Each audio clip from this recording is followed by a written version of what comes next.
네, 새신자반 네 번째 시간 성령님은 누구신가에 대해서 같이 한번 보도록 하겠습니다.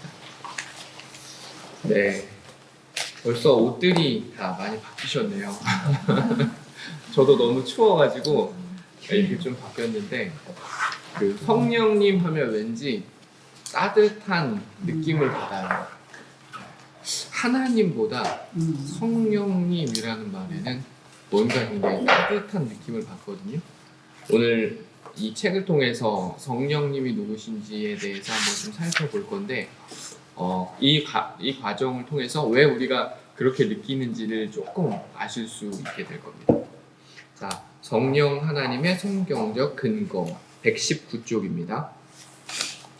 내가 하나님께 구하겠으니 그가 또 다른 보혜사를 너희에게 주사 영원토록 너희와 함께 있게 하리니 그는 진리의 영이라. 세상은 능히 그를 받지 못하니 이는 그를 보지도 못하고 알지도 못함이라. 그러나 너희는 그를 아나니 그는 너희와 함께 거하시며 또 너희 속에 거하시겠음이라. 요한복음 14장 16절 17절입니다. 보혜사 곧 아버지께서 내 이름으로 보내실 성령, 그가 너희에게 모든 것을 가르치고 내가 너희에게 말한 모든 것을 생각나게 하리라. 요한복음 14장 26절입니다. 내가 아버지께로부터 너희에게 보낼 보혜사 곧 아버지께로부터 나오시는 진리의 성령이 오실 때 그가 나를 증언하실 것이요. 요한복음 15장 26절. 쭉쭉쭉쭉 성령에 대해서 증거하고 있는 성경 구절입니다. 하나만 더 읽고 본문으로 넘어가겠습니다.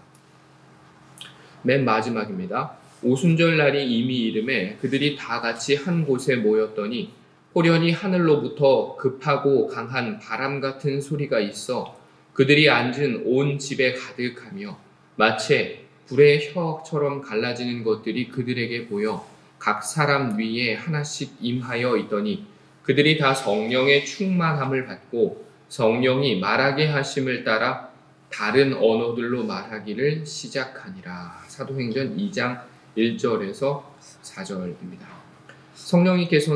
예수님께서는 성령님이 오실 것을 약속하셨고 그 약속대로 성령님께서 이 땅에 임하셨다.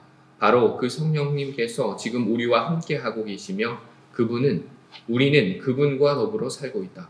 그러므로 성령님을 바로 알지 못하고는 바른 신앙인이 될 수 없다. 이것이 지금부터 우리가 이 장을 시작하는 이유다. 창세기 1장 1절에는 태초에 하나님이 천지를 창조하셨음을 밝혀준다. 그 다음 구절인 2절의 증언은 다음과 같다. 땅이 혼돈하고 공허하며 흑암이 깊음 위에 있고 하나님의 영은 수면 위에 운행하시니라. 그때 하나님의 영, 즉 성령님께서도 함께 하셨고 계셨다는 증언이다.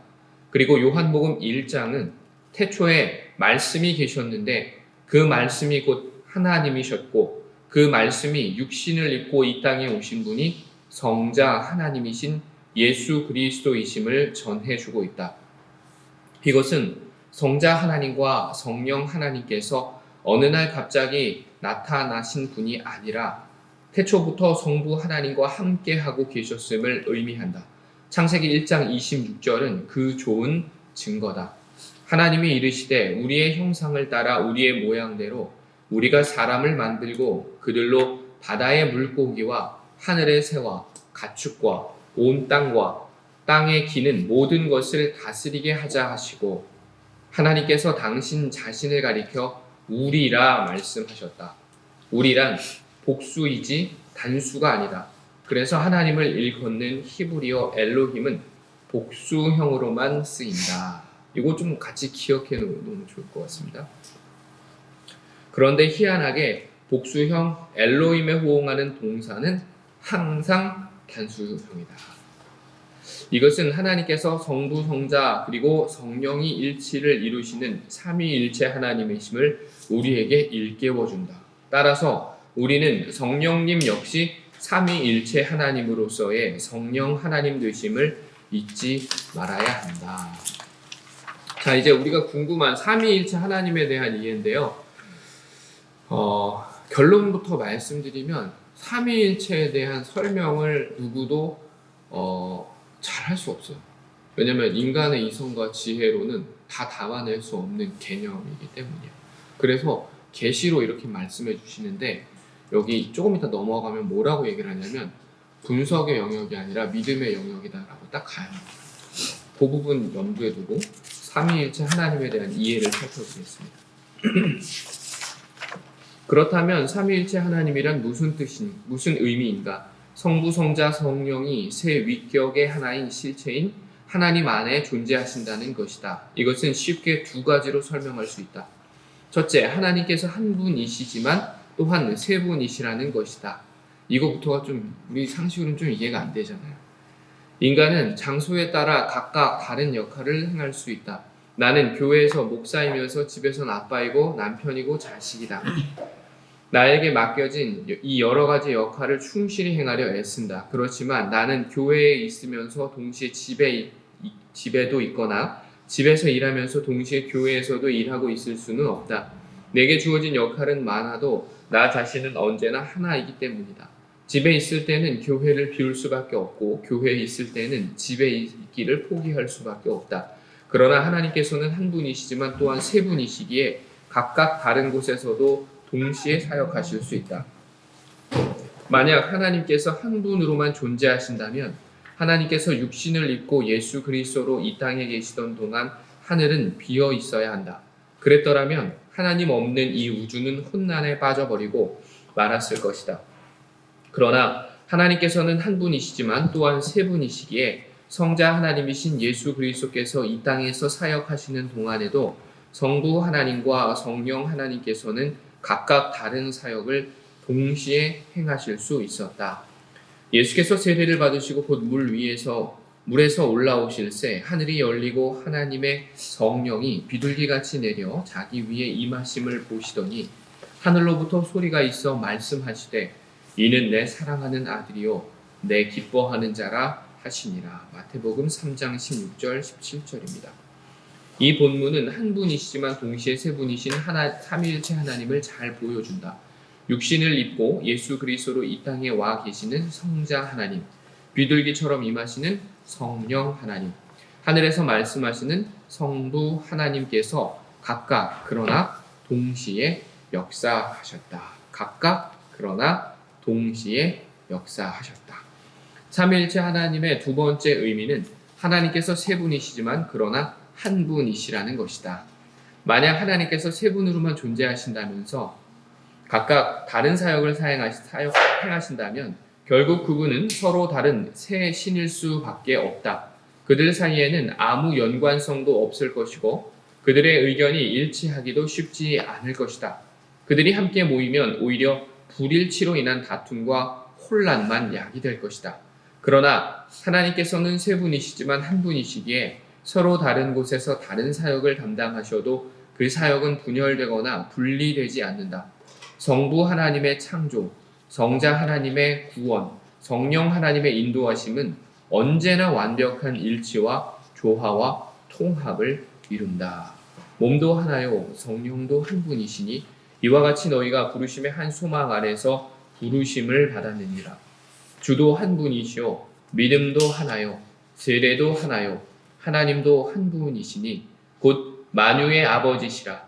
만유 위에 계시고 만유를 통일하시고 만유 가운데 계시도다. 에베소서 4장 4절 6절입니다. 하나님께서는 세 분이시지만 또한 한 분이시기에 우리는 한 분이신 하나님 안에서 나 자신의 통합과 나와 더불어 사는 모든 사람과의 통합을 이루어갈 수 있는 것이다. 그러나 이것이 정말 가능한 일인가? 한 분이시지만 또한 세 분이시고 세 분이시지만 그러나 한 분이시라는 이것이 과연 있을 수 있는 일인가? 적잖은 사람들이 이것을 믿기 어려워한다. 이에 대하여 라틴 교부학의 창시자로 일컬어지는 터툴리아누스는 태양을 예로 들어 설명하였다. 하늘에 떠 있는 태양은 분명 하나이다. 절대 둘이거나 셋이 아니다. 그러나 그 태양은 빛으로도 존재한다. 어디 그뿐인가? 태양은 열로도 존재한다. 태양은 하늘에 떠 있고 그 빛은 우주를 채우고 그 열은 땅을 덮인다. 분명히 태양은 하나인데 그러나 셋이고 그 셋은 셋이지만 또한 하나이다. 대단히 훌륭한 설명이다. 하지만 태양은 시간과 공간의 지배를 받는다. 태양이 비치는 지구 반대쪽은 태양과 무관할 수밖에 없다. 따라서 태양으로 삼위일체 하나님을 설명하기에는 한계가 있을 수밖에 없다. 어떻게 하나님께서 시간과 공간을 초월하여 한 분이시면서 또한 세 분이시며 세 분이시지만 또 한 분이실 수 있는가? 그것은 하나님께서 하나님이시기에 가능하다. 하나님께서는 본래 그런 분이시다. 하나님께서는 사람이 아니시다. 하나님께서는 하나님이시기에 인간에게는 불가능한 것도 하나님께는 얼마든지 가능하다. 그래서 한 분이지만 세 분이실 수 있고 세 분이면서 동시에 한 분이실 수 있다. 절지동물인 진해의 특징은 다리가 많다는 것이다. 보통 15에서 23쌍의 다리가 있는데 종류에 따라서 31쌍에서 173쌍의 다리를 지닌 진해들도 있다고 한다. 어느 날 진해를 만난 구더기가 깜짝 놀랐다. 자기에게는 단 하나도 없는 다리가 진해에게는 셀 수 없을 만큼 많았고 그 많은 다리들이 조금도 엉키지 않고 질서정연하게 움직이기 때문이었다. 한동안 넋을 잃고 쳐다보던 구더기가 진해에게 물었다. 예, 진해야, 넌 정말 다리가 많구나. 그런데 내가 움직일 때 그 많은 다리를 어떤 순서로 움직이니? 그것은 진해로서는 단 한 번도 생각해 본 적이 없는 질문이었다. 그제야 진해는 자기 다리를 돌아보았다. 그러고는 깜짝 놀랐다. 자기 몸에 그렇게 많은 다리들이 붙어 있다는 사실을 비로소 절감했기 때문이다. 그 순간부터 진해는 낭패스럽지 않을 수 없었다. 그 많은 다리들은 대체 어떤 순서로 움직였는지, 제일 먼저 움직이는 다리는 몇 번째 다리이고 그 다음에는 또 몇 번째 다리를 움직여야 하는지 아무리 생각해도 막막하기만 했다. 몇 번째 다리부터 움직여야 하는지 알 수 없으니 진해는 한 발자국도 움직일 수가 없었다. 갑자기 다리 하나 없는 구더기가 부러워지면서 자기 몸에 붙어있는 그 많은 다리들이 원망스럽기만 했다. 꼼짝도 못하고 한동안 멈추어 있던 진해에게 섬광처럼 스치는 생각이 있었다. 이제껏 어떤 순서로 다리를 움직여야 하는지 전혀 알지 못하고서도 잘만 걸었다는 생각이었다.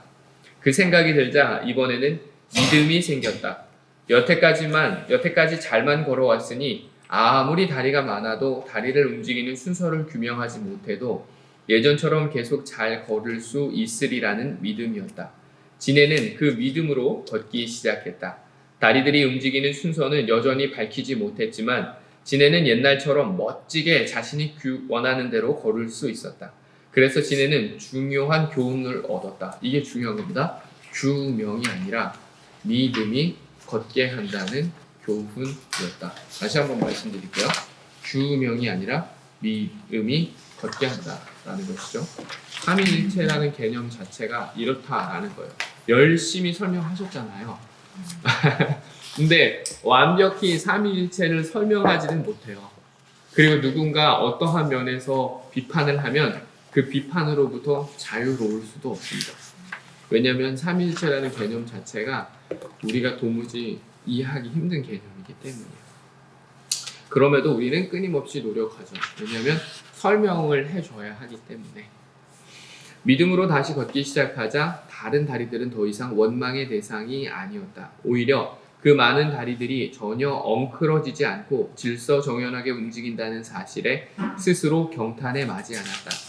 삼위일체 하나님은 규명의 대상이 아니라 믿음의 대상이다. 하나님께서는 인간과 달리 하나님이시기에 한 분이시지만 또한 세 분이실 수 있고 세 분이시지만 그러나 한 분이실 수 있다. 하나님께서는 본래 그런 분이시다.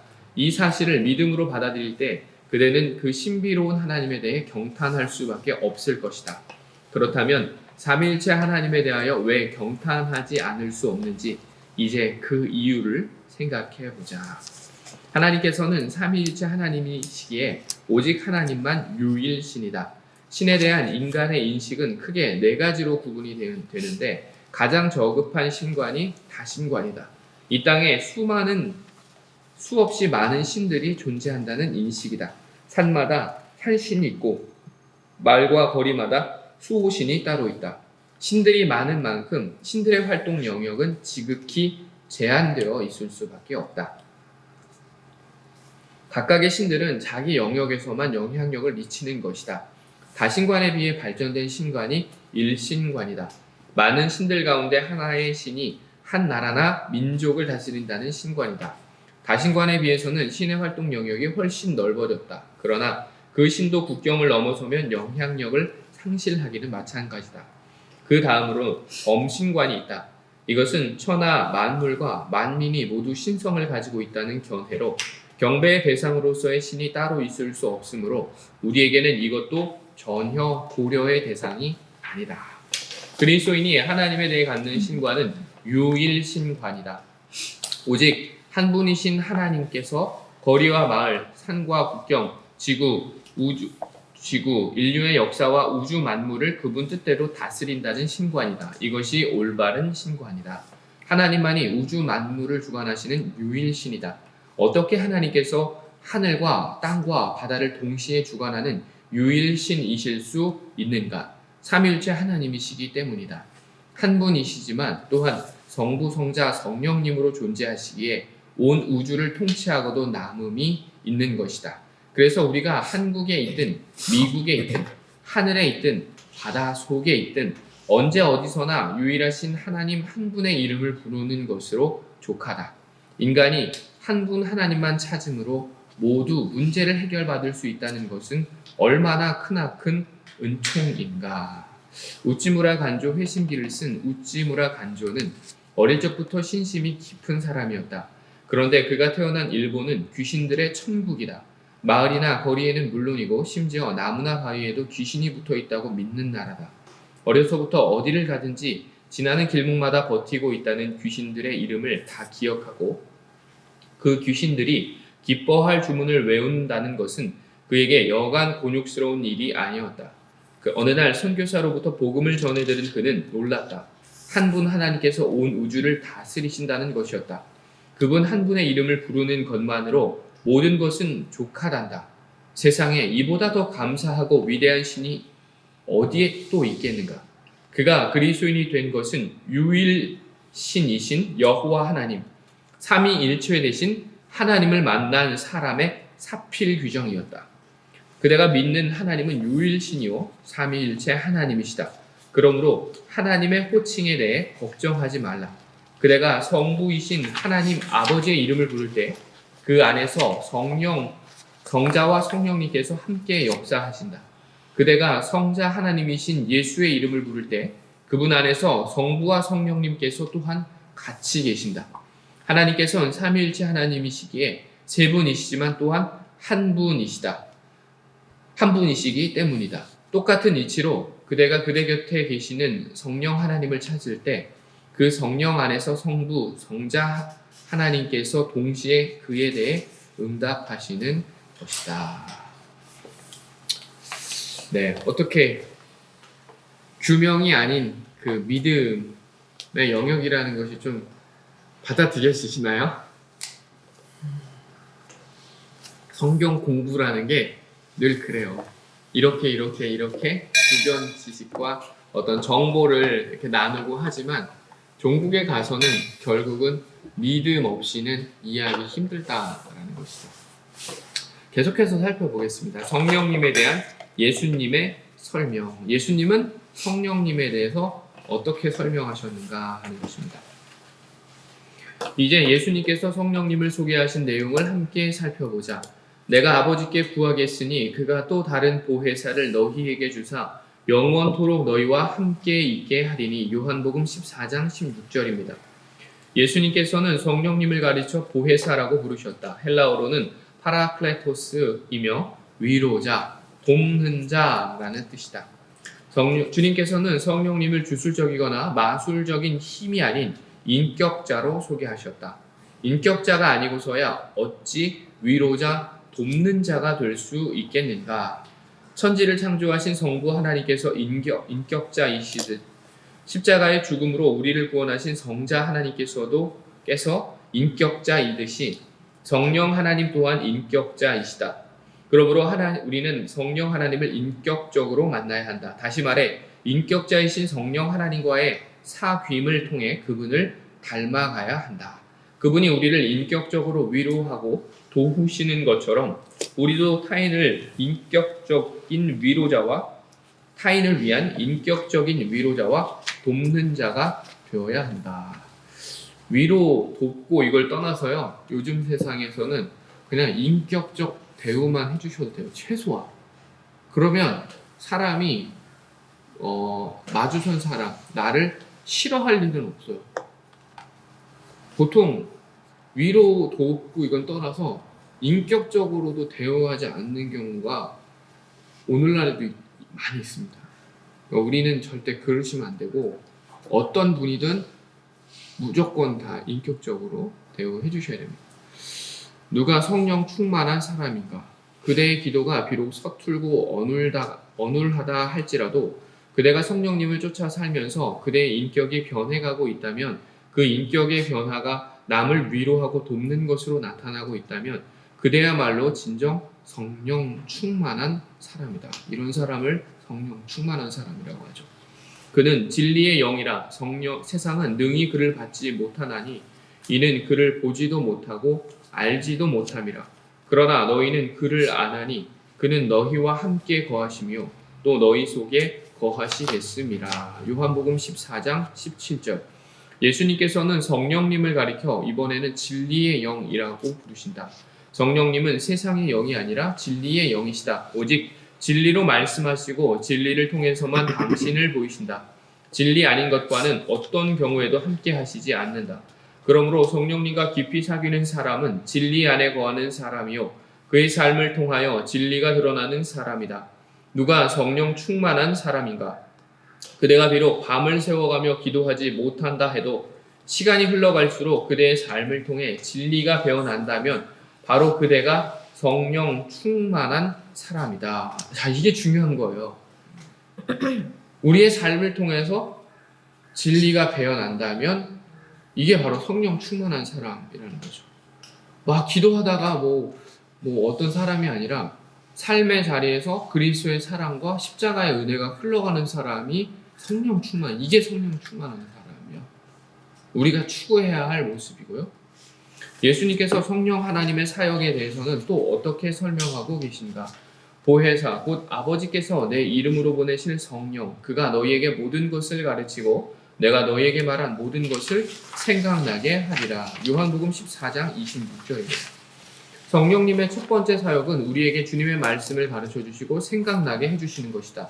내가 이해할 수 없는 영의 말씀을 영으로 일깨워 주시는 것이다. 그리고 필요할 때마다 필요한 말씀을 생각나게 해주신다.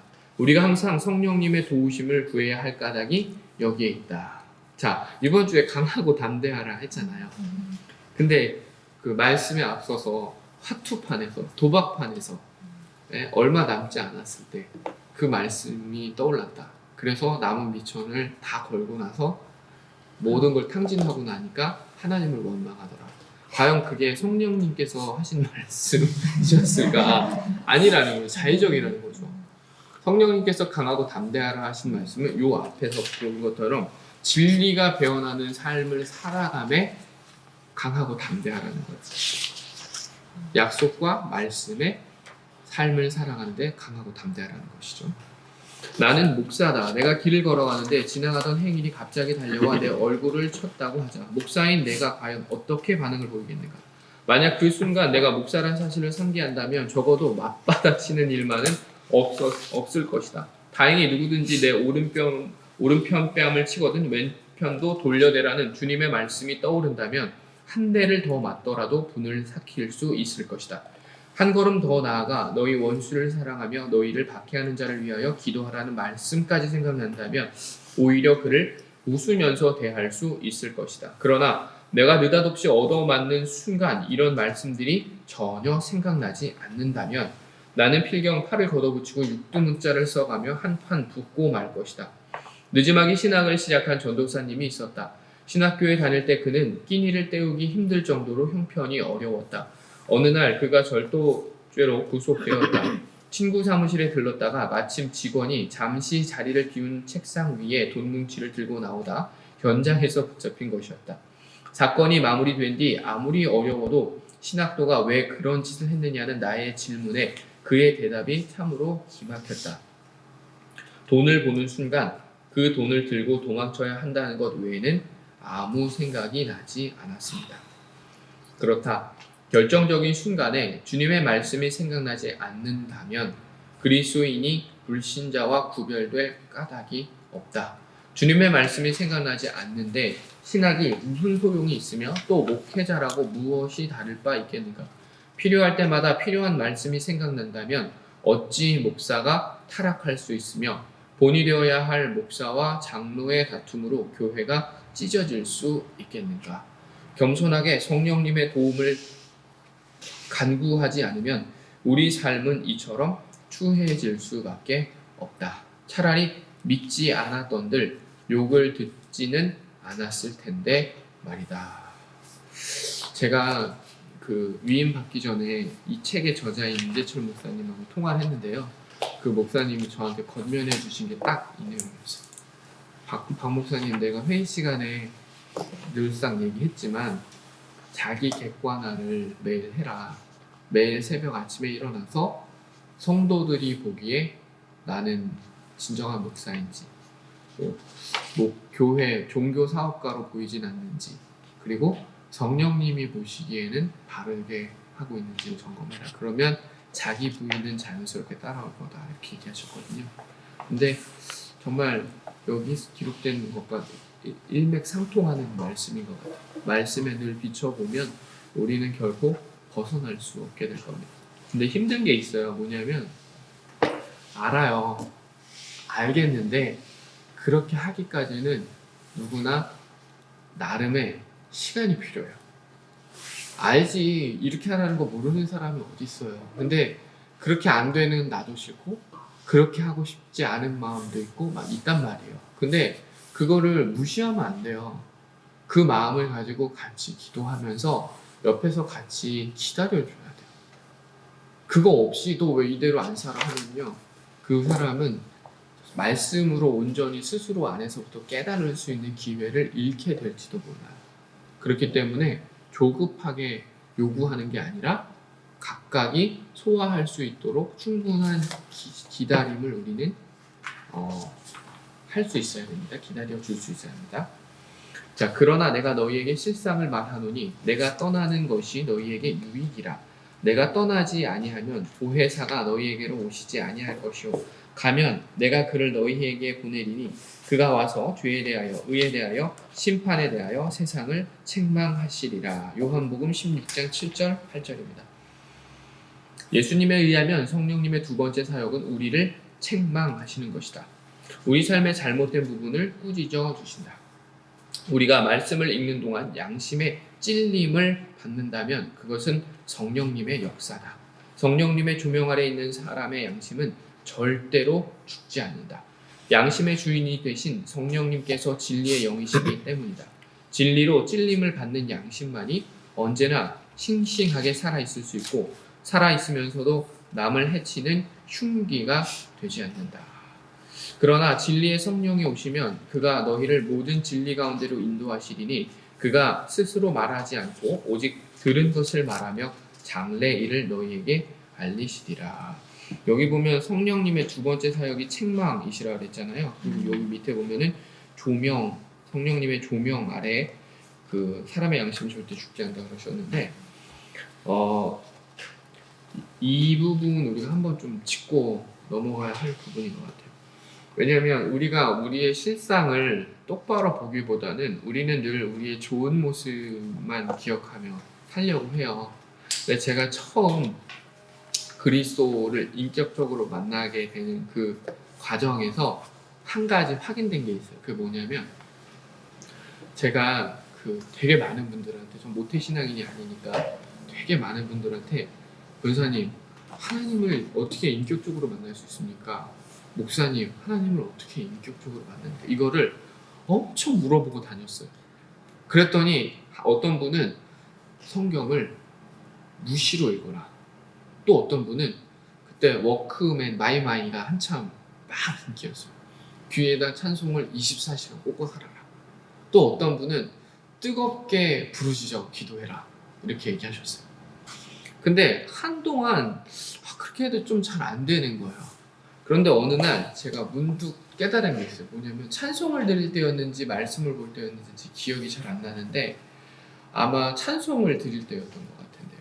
그때 뭔가 나의 모든 것을 드린다라는 어떤 고백의 찬송인데 그 찬송을 드리는 그 순간에 뭐가 깨달아지냐면 입술로는 다 드리겠다고 하는데 내 마음으로는 도무지 드릴 수 없는 거예요. 어떻게 하나님께 다 드려요? 11조도 나는 못하는데 그때 무슨 11조예요. 이제 막 믿음 생활 시작하니까 그것도 못하는데 무슨 하나님께 다 드려요. 그러면서 입술로는 그렇게 고백하지만 다른 사람과 어우러져서 정작 내 마음속으로는 그러지 못하고 있던 나의 실상을 딱 그때 본 거예요. 이렇게 성령님께서 우리를 책망하시고 조명해 주신 거죠. 근데 그 책망이 따갑거나 아프지 않았어요. 그냥 뭔가 그냥 뭐랄까요? 그냥 부끄러웠다고 해야 되나? 굉장히 부끄러웠어요. 근데 그때 한 발 더 나가야 되는 게 뭐냐면 부끄럽잖아요. 부끄러워서 대부분 부끄러우면 우리는 어떻게 하냐면 숨어요. 나의 실체를 아는 사람 안 만나고 피해 다니고 그런단 말이에요. 그런데 그날 그 자리에서 내려놓지 못하는 입술의 고백과 다른 나의 자아의 모습을 하나님께 고백하니까 그때 하나님께서 인격적으로 만나주시기 시작했어요. 그러면서 나의 그릇된 모습들을 알고 계시면서도 늘 그 옆에 묵묵히 계셔주시는 하나님. 때마다 야 너가 그렇게 살면서 다른 사람한테 그렇게 말할 자격이 되냐? 이렇게 말씀하지 않으시고 늘 나의 말을 다 듣고 계셨던 그 주님의 모습이 떠오르면서 자연스럽게 회개가 막 되더라고요. 네. 다들 그런 경험 있으시겠지만 회개하고 나면 세상이 밝아 보이지 않나요? 저는 세상이 그렇게 밝아 보일 수가 없더라고요. 밝고 여기 계신 한 분 한 분들 마주하는 한 분 한 분이 사기꾼처럼 보이지 않고 되게 사랑스러운 사람으로 보이더라고요. 왜냐면 저는 의심이 되게 많은 사람이었거든요. 그러다 보니까 모든 사람을 다 의심하고 살았었는데 은혜를 받고 나니까 다 되게 사랑스럽게 보이더라고요. 혹시 성령의 그 조명이 필요하신 분 계시다면은 요번 한 주 며칠 안 남았지만 같이 기도하는 가운데 성령의 조명하심 허락되길 바라고 그리고 그 조명해 주심 앞으로 하나님 앞에 더 숨는 게 아니라 더 나올 수 있으신 분들 되셨으면 좋겠습니다. 네, 예수님께서 말씀하신 성령님의 또 다른 사역은 우리를 이어서 나오는 게 진리 가운데로 인도하시는 것이다. 이렇게 앞으로 나오게 성령님께서 우리를 책망하시고 양심을 꾸짖어 주시는 것이 대단히 귀중한 은총이긴 하지만 만약 그것으로 그친다면 우리의 양심은 중압감에 질식하든지 아니면 타성이 붙어 무뎌져 버릴 것이다. 하지만 성령님께서는 책망으로 그치지 않고 우리의 양심을 흔들어 깨운 뒤 우리를 친히 진리 가운데로 인도해 주신다. 어린아이가 홀로 설 수 있기까지는 어머니의 손길이 끊임없이 함께해야 한다. 본질적인 죄에 갇혀 살던 우리가 어떻게 진리의 사람으로 홀로 설 수 있단 말인가? 성령 하나님께서 우리와 함께 계시면서 중단 없이 우리를 가르치시고 말씀을 생각나게 하시고 꾸짖어 주시고 우리의 손을 잡아 친히 진리 가운데로 인도해 주시기에 가능하다. 자, 여기까지 보고 우리 3분만 쉬었다가 계속하도록 하겠습니다. 뒤에 부분은 더 빨리 와닿을 거예요. 132쪽 성령의 역사입니다. 성령이 뭘로 어떻게 역사하는지를 키워드로 소개를 하는데 아마 마음에 탁탁 와닿으실 거예요. 성령님의 역사, 이처럼 좋으신 성령님과 함께 동행하는 사람에게 구체적으로 어떤 역사가 일어나는지 성경에서 함께 찾아보자. 감동. 사무엘이 기름 뿔병을 가져다가 그 형제 중에서 그 다윗에게 부었더니 그날 이후로 다윗이 여호와의 영에 크게 감동되니라. 사무엘상 16장 13절입니다. 성령님께서 계시는 곳에는 언제나 감동이 있다. 위대한 다윗이 다윗일 수 있었던 것은 성령님께서 그의 마음을 감동시켜 주신 결과였다. 생각해보라. 성령님께서 우리 마음을 감동시켜 주시지 않았던들 죄 가운데 있던 우리가 어떻게 나는 이 책을 쓰고 있으며 그대는 지금 이 책을 지금 읽고 있겠는가? 성령님께서 우리 마음을 감동시키신 결과다. 성령님께서 우리 마음을 움직이신 것을 알기에 성령님께서 다른 사람 들어와서 마음껏 드세요. 성령님께서 다른 사람의 마음도 감동시켜 주실 것을 믿음으로 우리는 사람을 포기치 않을 수 있고 또 사람으로 인해 절망하지 않을 수도 있다. 한국 유리 창업주인 최태섭 장로님의 간증은 매우 감동적이다. 장로님은 젊은 시절 중국에서 공장을 경영하며 상당한 재산을 모았다. 그러던 어느 날 일어난 공산혁명은 온 세상을 뒤바꿔 놓았다. 곧장 근로자들이 사장을 인민재판에 회부하여 즉석에서 처형하는 끔찍한 일이 도처에서 일어났다. 장로님의 공장이라고 예외일 수는 없었다. 장로님은 모든 것을 포기하고 하나님께 자신의 생명을 맡겼다. 마침내 인민재판이 열렸다. 분위기가 험악했다. 그런데 한 근로자가 우리 사장은 다른 사장과 달리 우리에게 진정으로 잘해주었으므로 죽여서는 안 된다고 말했다. 공산혁명의 열기가 하늘을 찌르던 당시 인민의 편이 아니라 자본가의 편을 든다는 것은 목숨을 버리는 일이었고 또 그런 주장이 먹혀들 분위기도 아니었다. 그런데도 그 근로자는 용감하게 말했고 이상하게 근로자들이 한 사람, 두 사람 그 의견에 동조하기 시작하더니 마침내 모두가 동의하기에 이르렀다. 그 결과 인민의 입장에서 보면 이슈 여하를 막론하고 처단하여야 할 지주요 자본가인 장로님은 무사히 살아 귀국할 수 있었다. 군중 심리는 참으로 무섭다. 한 사람이라도 죽여라 하고 소리 지르면 군중은 금방 흥분해 버리는 법이다.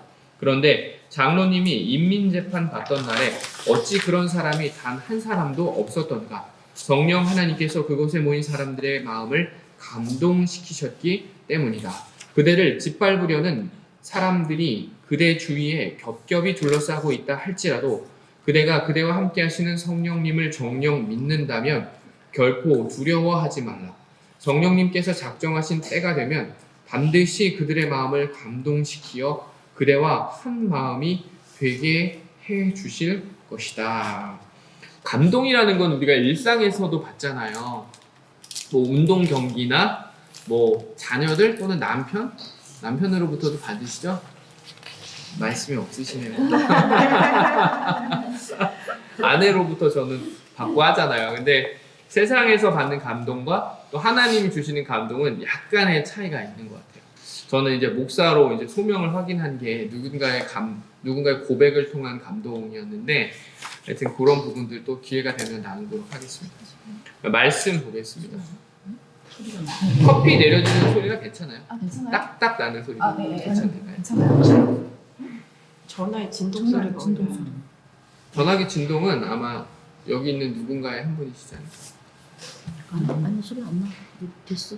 이제 멈췄네. 무시해. 괜찮아요. 네. 말씀 보겠습니다. 너희를 넘겨줄 때 어떻게 또는 무엇을 말할까 염려하지 말라. 그때 너희에게 할 말을 주시리니 말하는 이는 너희가 아니라 너희 속에서 말씀하시는 이 곧 너희 하나님의 성령이시니라. 마태복음 10장 19절에서 20절입니다. 그들이 베드로와 요한이 담대하게 말함을 보고 그들을 본래 학문 없는 범인으로 알았다가 이상히 여기며. 사도행전 4장 13절입니다. 성령님과 함께하는 사람에게 성령님께서는 반드시 말씀을 주신다. 웬만한 말이 아니라 생각해 보지도 않았던 귀한 말씀을 주신다.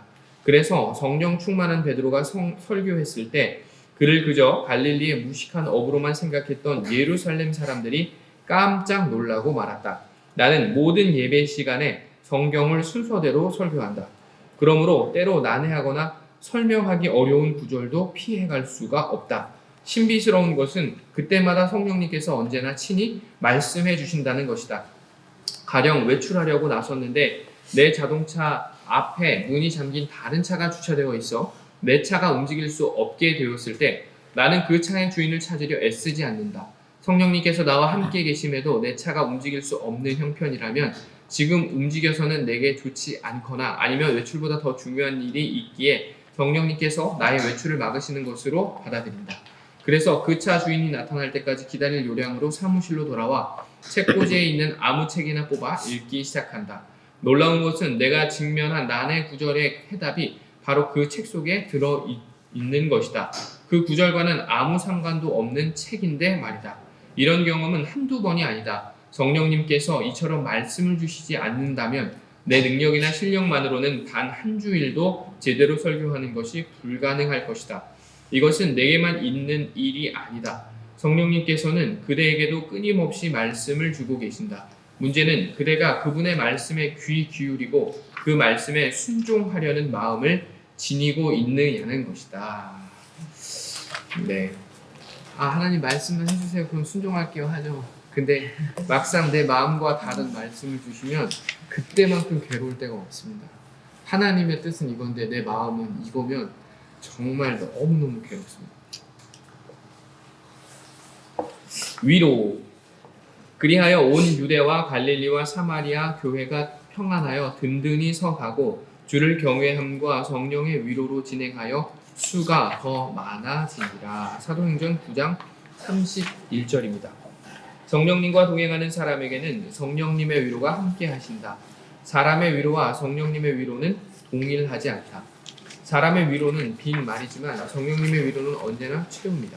사람은 해결해줄 능력이 없거나 혹은 능력은 있지만 해결해주고 싶은 마음이 없을 때 빈 말로 위로하게 된다. 그래서 사람의 위로는 아무리 받아도 당면 문제가 해결되지 않는다. 그러나 성령님의 위로는 성령님의 채움이시기에 언제나 해결을 의미한다. 말할 수 없는 이 큰 아픔과 고통을 당한 사람이 성령님의 위로 속에서 오히려 전보다 더 굳게 설 수 있는 까닭이 여기에 있다. 그대가 지금 어떤 슬픔 속에 있든 더 이상 사람의 위로를 구하려 하지 말라. 그대가 사람의 위로에 목말라 하면 할수록 그대는 더욱 공허해질 것이다. 인간의 위로는 빈말이며 빈말은 사람의 빈 마음을 결코 채워주지 못한다. 오히려 그것은 사람으로부터 많은 것을 앗아갈 뿐이다. 성령님의 위로를 구하라. 성령님의 위로를 빌라. 그분의 위로만이 그대의 진채움과 해결을 안겨다 준다. 오직 성령님만 참된 파라클레토스, 진정한 위로자이시기 때문이다. 제가 좀 싫어하는 게 있는데 뭐냐면 빈말로 위로하는 그런 거예요. 그러니까 빈말이 필요할 때가 있죠. 그래서 그 말을 잘하는 것도 필요한데 늘 언제나 빈말만 하는 사람은 저는 좀 별로더라고요. 그래서 그렇게 뭐 고마우면 사과나 하나 사주지 막 이런 마음.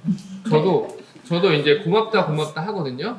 근데 저는 약간 그런 주의라서 고마움이 2번 되면 그냥 말로는 더 못하겠네. 좀 약간 그런 게 있어요. 그래서 좀 저도 뭔가를 주려고 하거든요. 제 선에서 줄 수 있는 작은 거.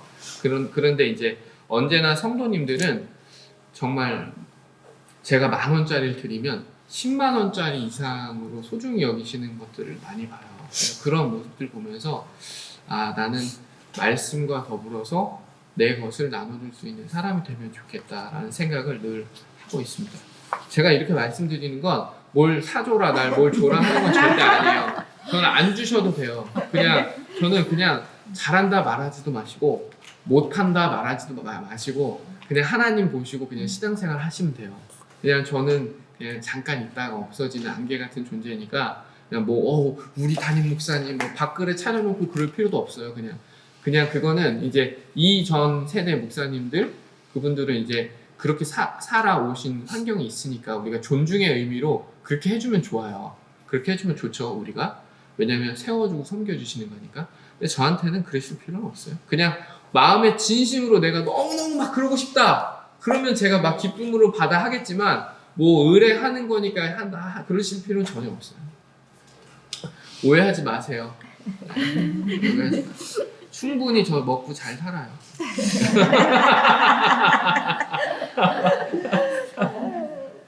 사랑, 소망이 우리를 부끄럽게 하지 아니함은 우리에게 주신 성령으로 말미암아 하나님의 사랑이 우리 마음에 부은 바 됨이니. 로마서 5장 5절. 성령님과 함께 하시는 사람의 마음속에는 하나님의 사랑이 부어진다.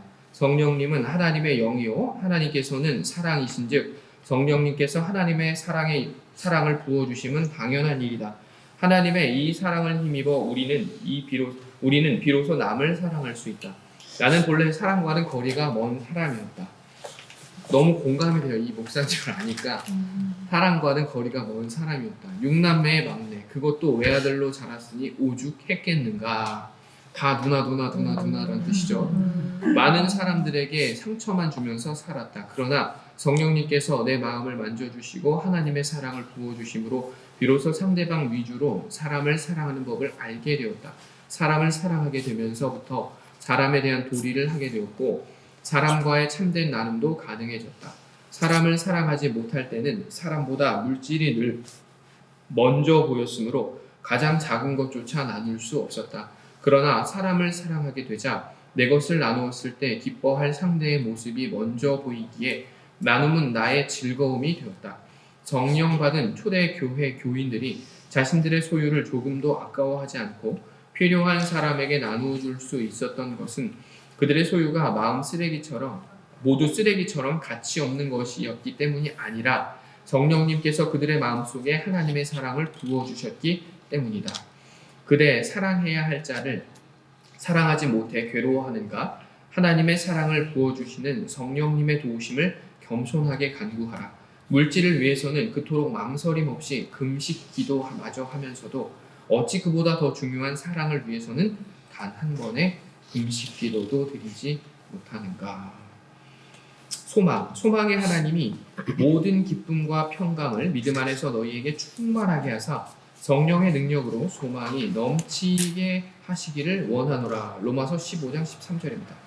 성령님께서는 당신과 함께하는 사람에게 소망이 넘치게 하여 주신다.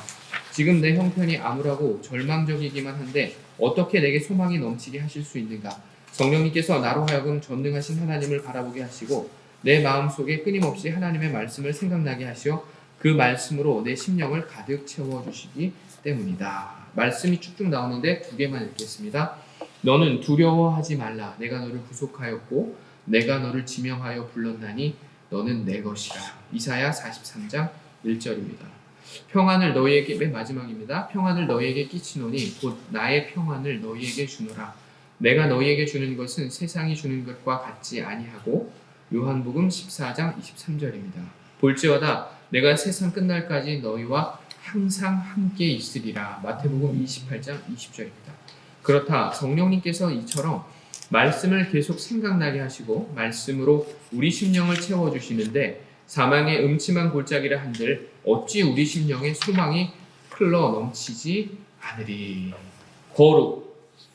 이 은혜는 곧 나로 이방인을 위하여 그리스도 예수의 일꾼이 되어 하나님의 복음의 제사장 직분을 하게 하사 이방인을 제물로 드리는 것이 성령 안에서 거룩하게 되어 받으실 만하게 하려 하심이라. 로마서 15장 16절입니다. 성령님께서는 당신과 함께하는 사람을 거룩하게 하신다. 성령님께서는 책망하시고 꾸짖어 주시기 때문이다. 그래서 성령님의 빛 속에 거하는 사람은 언제나 양심의 가책과 더불어 갈등을 느끼기 마련이다. 자연스러운 거예요. 갈등을 느끼고 있는 게 자연스러운 일입니다. 잘못된 삶을 잘못된 줄 알면서도 계속 하는 데에 대한 갈등이다. 불의한 삶을 불의한 줄 알면서도 포기하지 못하는 데에 대한 갈등이다. 그래서 그것은 거룩한 갈등이요 창조적 갈등이다. 나팔꽃은 줄을 타고 위로 오른다.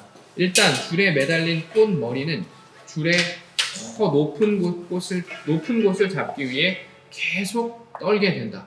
이 떨림, 이 흔들림, 이 갈등이 없이는 나팔꽃은 더 높은 곳으로 올라갈 수 없다. 그 흔들림이 멈추는 순간 나팔꽃의 꽃머리는 자체의 무게를 이기지 못해 땅으로 떨어지고 만다. 만약 그리스도인에게 창조적인 흔들림, 즉 거룩한 갈등이 전혀 없거나 멈춰버린다면 거룩하고 구별된 삶의 꽃은 피워지지 않는다. 그대가 성령님에 의해 끊임없이 흔들림을 당하고 있다면 그것은 그대가 성령님 안에서 이미 거룩한 사람이 되었기 때문이다. 제가 조만간 흔들 거예요. 뭐 해달라 말씀드릴 거예요. 그때 기도하면서 잘 해주시면 감사하겠습니다. 자유.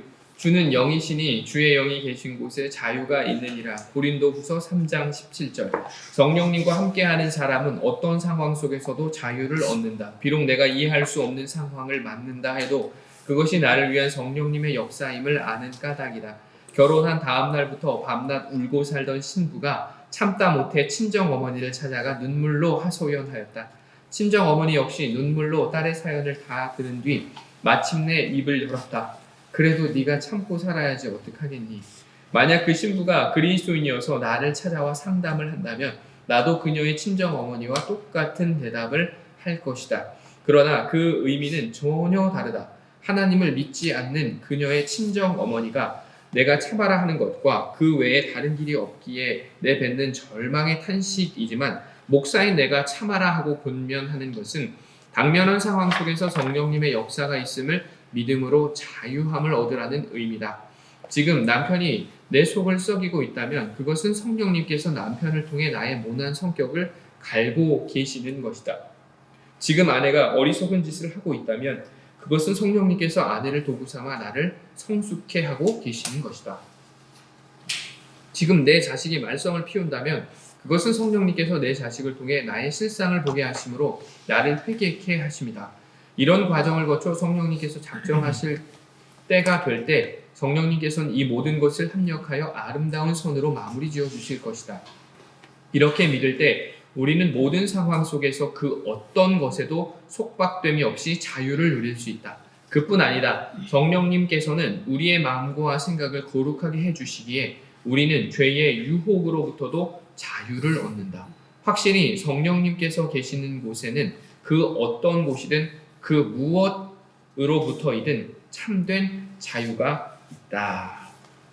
저도 여기 한 가지 비밀이 있는데 이거는 다음에 한번 말씀드리겠습니다. 여기 아주 중요해요. 여기 되게 중요한 부분인데 이걸 이 시대에는 어떻게 말해야 하는가 그리고 어떻게 하는 게 효과적인가라는 말해주세요. 그거는 말씀 말았어요. 저의 목회 노하우입니다. 다음에 말씀드릴게요. 궁금증 유발. 치유. 성령님께서는 당신과 함께하는 사람들을 치유해 주신다. 치유에 대해서는 다음 장에서 상세하게 다루고 있으므로 여기서는 그냥 지나가기로 한다. 능력. 치유는 다시 볼 거니까 넘어갈게요. 능력. 여호와의 영이 삼손에게 강하게 임하니 그가 손에 아무것도 없이 그 사자를 염소 새끼를 찢는 것 같이 찢었으나 사사기 14장 6절 상반절입니다. 삼손이 레히의 이름에 블레셋 사람들이 그에게로 마주 나가며 소리 지를 때 여호와의 영이 삼손에게 갑자기 임하심에 그의 팔 위에 밧줄이 불탄 산과 같이 그의 결박되었던 손에서 떨어진지라. 사사기 15장 14절입니다. 삼손이 맨손으로 사자를 찢어 죽이고 그를 결박한 줄을 불탄 삼같이 끊어버린 것은 그 자신의 힘이 아니라 성령님의 권능이요 능력이었다. 성령님께서는 당신과 함께하는 사람을 당신의 능력으로 도우신다. 그분의 능력은 홍해를 가르친 능력이요 여리고를 무너뜨리신 권능이다. 이것은 전설이 아니다. 지금 이 순간 이 시간 이 순간에도 우리 삶 속에서 살아 역사하시는 능력이요 권능이다. 오래전 일이다. 비가 몹시도 내리던 주일 아침이었다. 그때는 내가 살던 합정동 집에서 강북 강변도로로 진입하려면 절두산 성당 마당을 거쳐야 했다. 그런데 자동차가 절두산 성당 마당의 웅덩이에 빠져 차체 밑바닥이 땅에 닿아버렸다. 공사를 하느라 웅덩이를 파둔 것을 폭우로 온 마당이 물바다가 된지라 알 수 없었던 탓이었다.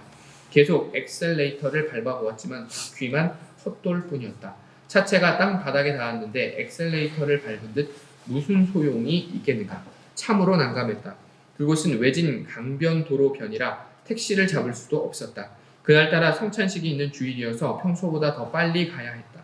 차를 내버려두고 큰 길까지 걸어나가 택시를 잡는다 해도 교회에 제 시간에 도착하긴 어려웠다. 나는 핸들을 잡은 채 마음속으로 잠시 기도를 드렸다. 주님, 지금 가지 않으면 예배를 제 시간에 드릴 수 없습니다.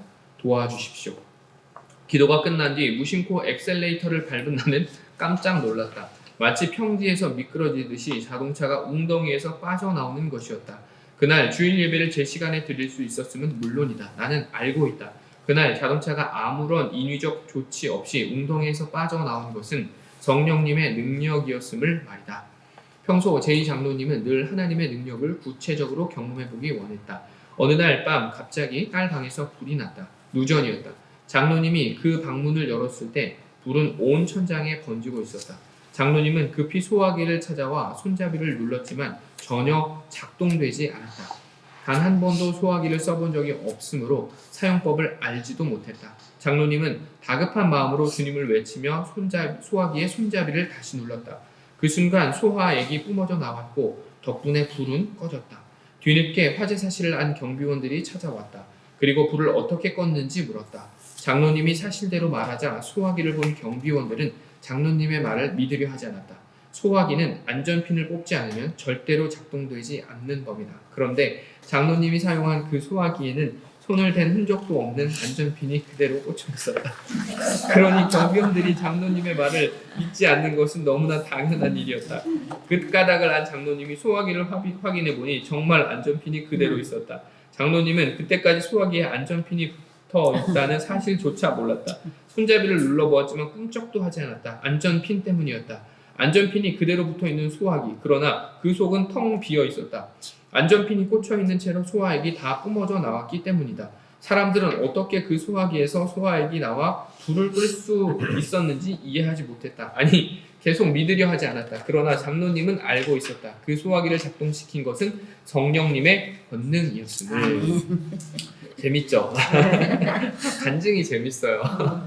비성도님은 주일 아침 그날따라 예배가 시작되기 전에 기도를 드리고 싶은 마음에 서둘러 집을 나서느라 그만 돋보기를 두고 나왔다. 예배당에 앉아서야 그 사실을 안 성도님은 난감했다. 돋보기 없이 성경을 볼 수 없음은 물론 찬송 한 절도 부를 수 없었다. 주님께 기도드리는 수밖에 없었다. 예배가 시작되었는데 그런데 신비로운 일이 일어나기 시작했다. 돋보기 없이 찬송가가 보이는 것이었다. 깨알 같은 주보 글씨도 성경도 조금도 불편함 없이 읽을 수 있었다. 그 신비로운 역사는 예배 끝날 때까지 계속되었다. 다른 사람은 몰라도 비성도님은 분명히 알고 있다. 그날 그 신비로운 역사는 성령의 능력이었음을. 성령님께서는 오늘도 당신의 능력으로 우리와 함께하고 계신다. 그분의 능력은 처녀의 몸에서 예수 그리스도가 태어나게 하신 창조의 능력이다. 우리가 성령님을 쫓는 삶을 살아갈 때 성령님께서는 바로 그 능력으로 우리를 세우고 붙드신다. 하지만 인간이 성령님의 능력 자체만을 목적으로 삼는다면 성령님께서는 단연코 그 사람을 거부하신다. 그것은 성령님을 믿는 것이 아니라 이용하려는 것이요 인격자이신 성령님을 전적으로 부정하는 행위이기 때문이다. 성령님의 능력은 사람의 필요에 의해서가 아니라 오직 성령님께서 당신을 쫓는 자에게 당신의 필요에 따라 베푸시는 능력이다. 아주 중요한 부분입니다. 꼭 기억해 주세요. 이 부분은. 이에 두 사도가 그들에게 안수함에 성령을 받는지라. 시몬이 사도들의 안수로 성령을 받는 것을 보고 돈을 들여 이르되 이 권능을 내게도 주어 누구든지 내가 안수하는 사람은 성령을 받게 하여 주소서 하니 베드로가 이르되 내가 하나님의 선물은 돈 주고 살 줄로 생각하였으니 내 은과 내가 함께 망할지어다. 하나님 앞에서 내 마음이 바르지 못하니 이 도에는 내가 관계도 없고 분깃될 것도 없느니라. 그러므로 너는 이 악함을 회개하고 주께 기도하라. 혹 마음에 품은 것을 사하여 주시리라. 내가 보니 너는 악독이 가득하며 불의에 매인 바 되었도다. 사도행전 8장 17절에서 23절입니다. 자, 이제 열매입니다. 오직 성령의 열매는 사랑, 희락, 화평과 오래 참음과 자비와 양성과 충성과 온유와 절제니 이 같은 것을 금지할 법이 없느니라. 갈라디아서 5장 22절 23절입니다. 성령 안에 거하는 사람들에게는 성령의 열매가 맺힌다. 사람들은 성령님의 은사를 얻기를 갈망한다. 그러나 그보다 더 중요한 것은 열매이다. 자, 이거에 대해서는 이제 성숙자반에서 또 자세히 한번 볼 거예요. 성숙자반은 내년 3월에 보겠습니다. 성령님의 은사는 인격의 변화 없이도 받을 수 있다. 인격의 변화 없이 얼마든지 방언을 행할 수 있고 병을 고칠 수도 있다. 자신이 받은 성령의 은사를 과시하는 사람들 가운데 우리가 인격적으로 이해할 수 없는 언행을 일삼는 사람이 의외로 많은 것도 이런 연유다. 이런 연유입니다. 그러나 성령님의 열매는 인격의 변화 없이는 절대로 맺어지지 않는다. 사랑, 화평, 오래 참음, 자비 등 성령님의 모든 열매는 인격의 터 위에서만 거두어지는 열매이다. 우리의 인격이 어떻게 변화될 수 있는가? 인격자이신 성령님을 힘입음으로 가능하다. 고매한 인격자를 사귀는 사람과 비인격자를 사귀는 사람이 동일한 인격을 지닐 수는 없다. 사람은 더불어 사귀는 사람의 인격에 동화되는 법이다. 우리가 인격자이신 성령님과 깊이 사귀어갈 때 우리의 인격은 성령님의 인격을 닮아갈 것이고 날로 변화해가는 우리의 인격을 통해 성령님의 열매는 알알이 맺혀질 것이다. 그러므로 우리는 성령님의 인격 속에서 생각하고 그 인격으로 말하고 그 인격을 힘입어 행동하는 훈련을 게을리 하지 말아야 한다. 남편과 아내가, 부모와 자식이, 형제와 형제가, 성도와 성도가 그리스도인으로서 참 화평을 누리는 첩경이 바로 거기에 있다. 어떻게 딱 보시니까 좀 이해가 되시죠? 열매, 자유, 치유, 능력, 거룩, 사랑, 소망, 말씀, 위로 쭉쭉쭉쭉 보니까 감동 이런 것들이 성령님의 역사다. 성령님의 역사를 우리가 너무 큰 어떤 뭔가 개벽과 같은 그런 큰 걸로만 제한하고 있지는 않았는지 또 좀 돌아보는 시간 됐으면 좋겠습니다. 나라는 존재가 사랑의 사도가 되고 거룩한 존재가 되고 이거보다 더 큰 역사가 어디 있겠어요. 우리에게 임하신 성령님의 사랑. 우리는 지금까지 삼위일체 하나님이신 성령 하나님에 대하여 많은 것들을 함께 생각해 보았다. 그리고 성령님을 떠나서는 우리가 바르게 존재할 수 없음을 깨달았다. 이제 마지막 단계가 남았다. 이 귀한 성령님을 어떻게 받을 수 있느냐는 것이다. 아니, 어떤 사람에게 성령님이 임하시는가? 여기에 하나의 답이 있을 수 없다. 성경은 여러 가지 경우의 예를 증언하고 있다. 몇 개만 좀 보겠습니다. 오순절 날이 이미 이름에 그들이 다 한 곳에 모였더니 호련히 하늘로부터 급하고 강한 바람 같은 소리가 있어 그들이 앉은 온 집에 가득하며 마치 불의 혀처럼 갈라지는 것들이 그들에게 보여 각 사람 위에 하나씩 임하여 있더니 그들이 다 성령 충만함을 받고 성령이 말하게 하심을 따라 다른 언어들로 말하기를 시작하니라. 사도행전 2장 1절에서 4절입니다. 그리고 맨 마지막 베드로가 이 말을 할 때 성령이 말씀 듣는 모든 사람에게 내려오시니 사도행전 10장 44절입니다. 어떤 사람은 기도하다가 성령님을 만났고 어떤 사람은 회개함으로 또 다른 사람은 순종하는 삶을 살다가 혹은 안수를 받다가 또는 말씀을 듣다가 각각 다른 성령님을 받습니다. 제가 아까 말씀드렸잖아요. 제가 처음으로 그리스도를 인격적으로 만날 때 여러 사람한테 물어봤다고 했잖아요. 성경, 찬송, 기도 등등등. 근데 그것들은 그분들이 하나님을 만나셨던 방법이에요. 근데 제가 진심으로 하나님 앞에 진실되게 하나님께 나가는 순간 말씀이든 기도든 찬송이든 그 어떤 것으로도 하나님께서 내게 감동을 주시고 역사하시는 볼 수 있었어요. 그러니까 무엇보다 더 중요한 건 뭐냐면 우리의 마음이에요. 우리가 진짜 하나님을 만나고 싶은 마음이 분명한지를 확인해야 돼요.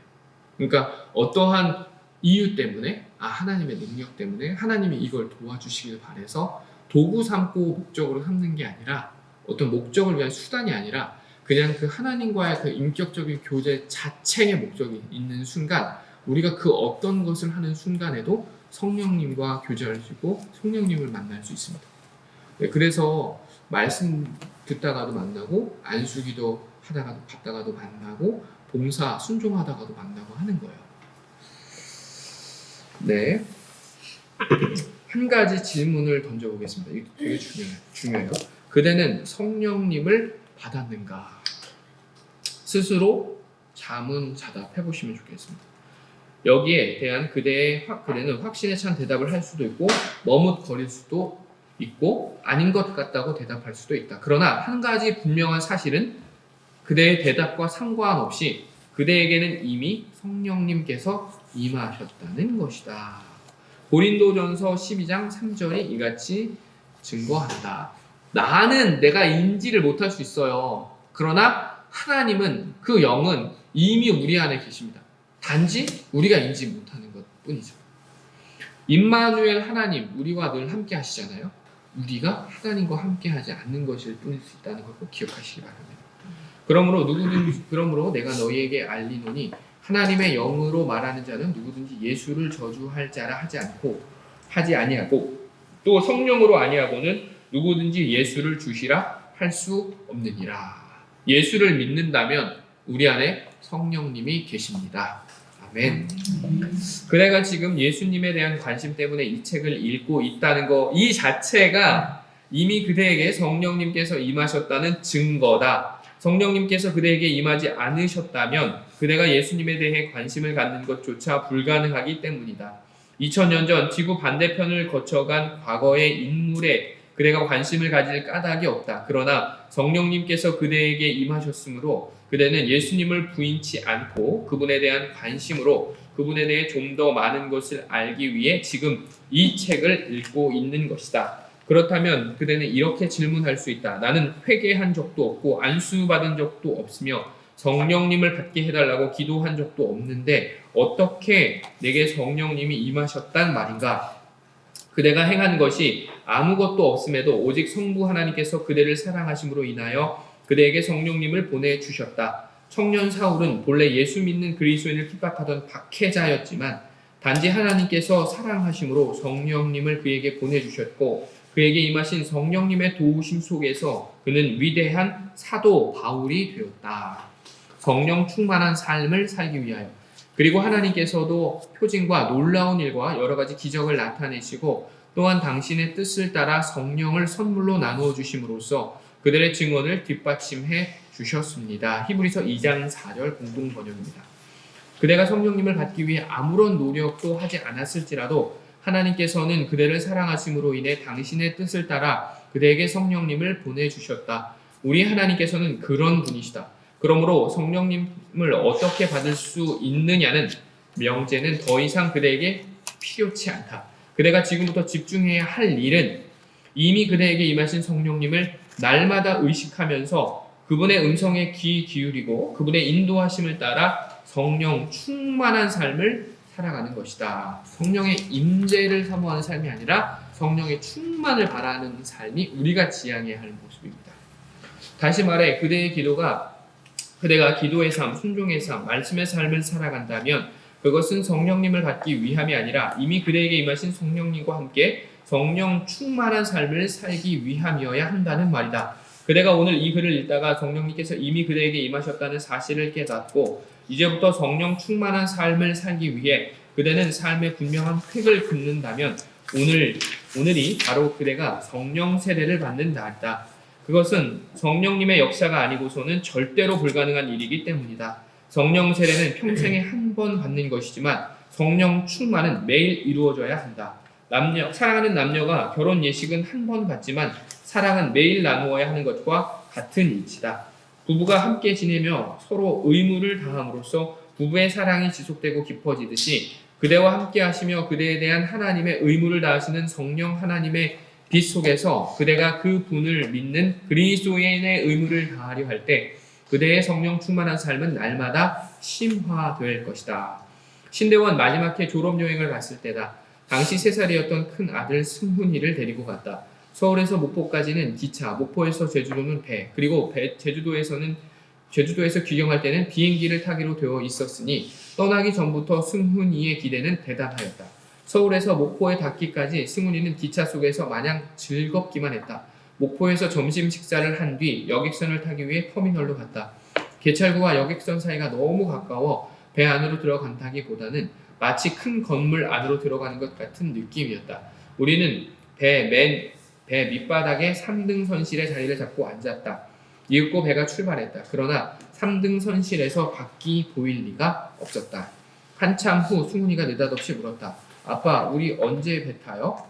지금 우리가 배 안에 앉아 있다고 대답하자 아이는 금방 아빠는 거짓말쟁이라며 울음을 터뜨렸다. 아무리 달래도 막무가내였다. 가만히 생각하니 까닭을 알 것 같다. 배를 탈 때 개찰구와 배 사이가 너무 가까워 아이가 배 전체의 모습을 보지 못한 것이다. 더구나 밖도 내다보이지 않는 배 밑바닥에 앉아 있으니 아이는 지금 어떤 건물 지하실에 있는 것으로 생각함이 분명했다. 나는 승훈이를 안고 갑판으로 올라갔다.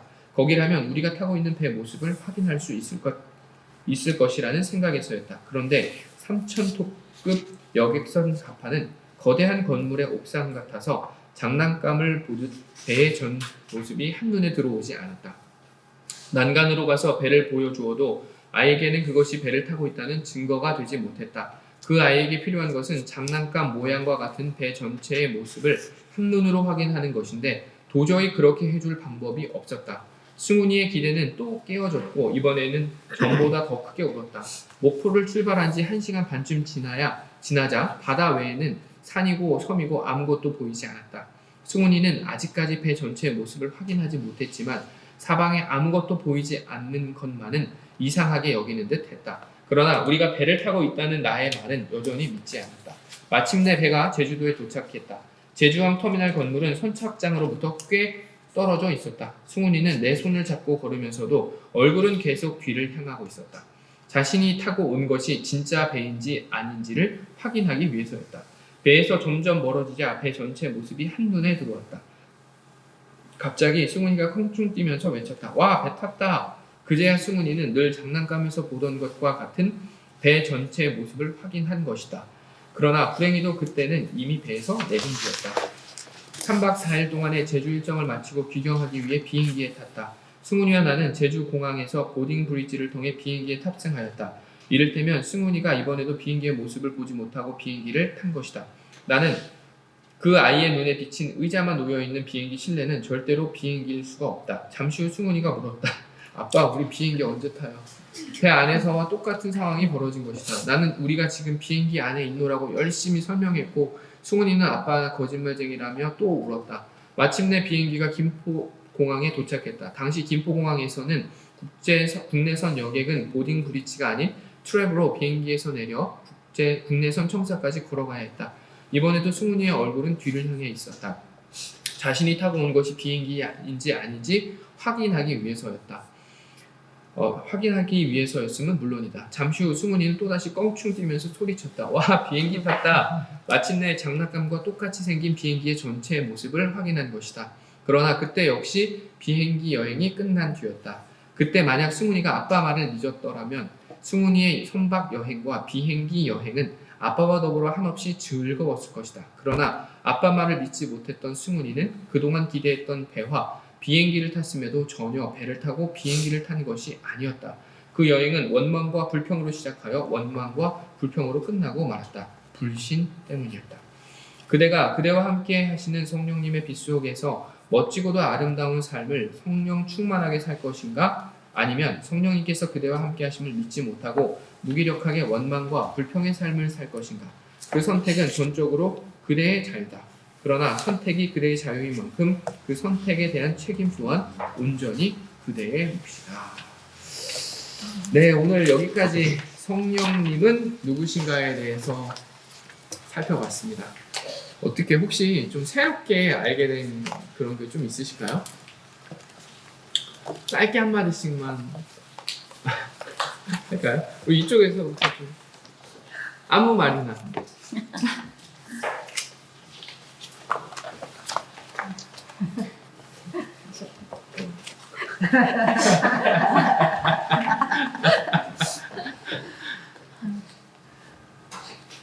하긴. 그랬었구나. 그게 그거였구나. 그러셨군요. 좋습니다. 우리 부장님. 건강성.